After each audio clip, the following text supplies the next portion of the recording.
ಮಾಜಿ ಸಚಿವ ದಿವಂಗತ ಎಸ್.ಆರ್. ಕಾಶಪ್ಪನವರವರ 24ನೇ ಪುಣ್ಯಸ್ಮರಣೆ. ಜನಾನುರಾಗಿ ಮುತ್ಸದ್ದಿ ನಾಯಕ, ಮಾಜಿ ಸಚಿವರಾದ ಲಿಂಗೈಕ್ಯ ಎಸ್.ಆರ್. ಕಾಶಪ್ಪನವರವರ 24ನೇ ಪುಣ್ಯಸ್ಮರಣೆ ಅಂಗವಾಗಿ ಎಸ್.ಆರ್. ಕಾಶಪ್ಪನವರವರ ಕಂಚಿನ ಮೂರ್ತಿಗೆ ವಿಶೇಷ ಪೂಜೆ ನೆರವೇರಿಸಿದ ಕಾಶಪ್ಪನವರ್ ಕುಟುಂಬ. ಕರ್ನಾಟಕ ವೀರಶೈವ ಲಿಂಗಾಯತ ಅಭಿವೃದ್ಧಿ ನಿಗಮದ ಅಧ್ಯಕ್ಷರು ಹಾಗೂ ಹುನಗುಂದ್ ಮತಕ್ಷೇತ್ರದ ಜನಪ್ರಿಯ ಶಾಸಕರಾದ ಡಾಕ್ಟರ್ ವಿಜಯಾನಂದ್ ಕಾಶಪ್ಪನವರವರು ತಮ್ಮ ತಂದೆ, ಮಾಜಿ ಸಚಿವರು ದಿವಂಗತ ಲಿಂಗೈಕ್ಯ ಶಿವಶಂಕರಪ್ಪ ಕಾಶಪ್ಪನವರವರ ಪುಣ್ಯಸ್ಮರಣೆಯ ಅಂಗವಾಗಿ ತಂದೆಯ ಕಂಚಿನ ಮೂರ್ತಿಗೆ ವಿಶೇಷ ಪೂಜೆ ಮತ್ತು ಆರತಿಯನ್ನು ನೆರವೇರಿಸಿದರು. ಶಾಸಕರು ಅತ್ಯಂತ ಶ್ರದ್ಧಾಭಕ್ತಿಯಿಂದ ಕರ್ಪೂರದ ಆರತಿ ಬೆಳಗಿ ತಂದೆಯವರ ಆಶೀರ್ವಾದ ಪಡೆದರು.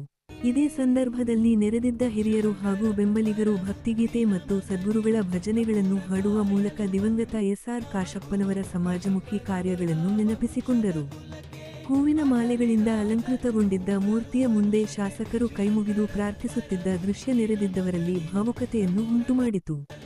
ಲಿಂಗೈಕ್ಯ ಶಿವಶಂಕರಪ್ಪ ಕಾಶಪ್ಪನವರವರು ಈ ಭಾಗದ ಅಭಿವೃದ್ಧಿಗೆ ನೀಡಿರುವ ಕೊಡುಗೆ ಅಪಾರ. ಅವರ ಹಾದಿಯಲ್ಲೇ ಸಾಗುತ್ತಿರುವ ಶಾಸಕ ವಿಜಯಾನಂದ ಕಾಶಪ್ಪನವರವರು ಪ್ರತಿ ವರ್ಷದಂತೆ ಈ ವರ್ಷವೂ ಸಾರ್ವಜನಿಕರ ಮತ್ತು ಅಭಿಮಾನಿಗಳ ಸಮ್ಮುಖದಲ್ಲಿ ತಂದೆಯವರ ಪುಣ್ಯಸ್ಮರಣೆಯನ್ನು ಅರ್ಥಪೂರ್ಣವಾಗಿ ಆಚರಿಸುವ ಮೂಲಕ ತಂದೆಯ ಮೇಲಿರುವ ಭಕ್ತಿ ಹಾಗೂ ಗೌರವವನ್ನು ಮತ್ತೊಮ್ಮೆ ತೋರ್ಪಡಿಸಿದ್ದಾರೆ. ನಮ್ಮ ತಂದೆಯವರಾದ ಲಿಂಗೈಕ್ಯ ಶಿವಶಂಕರಪ್ಪ ಕಾಶಪ್ಪನವರವರು ಹಾಕಿಕೊಟ್ಟ ದಾರಿಯಲ್ಲಿ ನಡೆಯುವುದೇ ಅವರಿಗೆ ನಾವು ಸಲ್ಲಿಸುವ ನಿಜವಾದ ಗೌರವ. ಅವರ ಆಶೀರ್ವಾದ ಸದಾ ನಮ್ಮ ಕುಟುಂಬದ ಮೇಲೆ ಮತ್ತು ಕ್ಷೇತ್ರದ ಜನತೆಯ ಮೇಲೆ ಇರಲಿ ಎಂದು ಪ್ರಾರ್ಥಿಸಿದರು.